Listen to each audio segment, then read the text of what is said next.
Hey friends, it is day 42 of 365 days of reading our Bible through this year. Sorry, my towel is falling off my head. I was at a work dinner and I came home and the kids were at science night at the school. So I was home by myself and I had just a few minutes to talk to God and spend some time with God. And I really wasn't sure what to talk about tonight.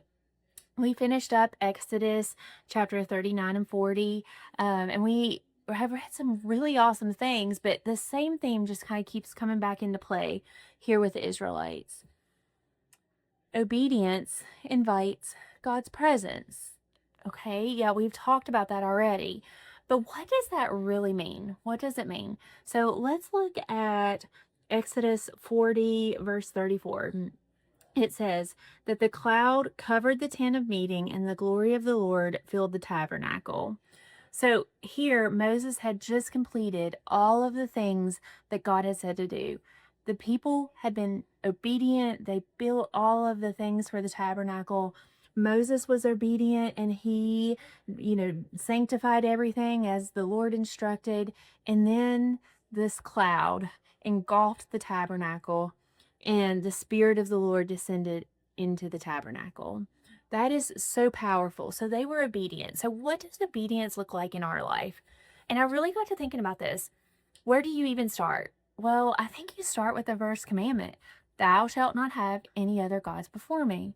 That is what God is looking for. That's what God wanted from the Israelites, not to have any gods before them. And they learned that the hard way, right? When they were worshiping that idol in the wilderness, and God, he meant business, right? He took it serious. That's what led them to be obedient and building the tabernacle as God had instructed. And here we see God filling the tabernacle with his Spirit. Okay, so let's think about this for us. Thou shalt have no other gods before me. How do we put gods or other things before God? And it's almost always with our time. So maybe what our problem is that we put other things, we prioritize other things in our schedule above God. So I really just want to challenge us tonight to think of ways that we can put God first, above our schedule, above our work, above our sports, above our hobbies, above, whatever it is that is taking up all of your time. Because God wants your time. He wants your time. He wants you to worship Him.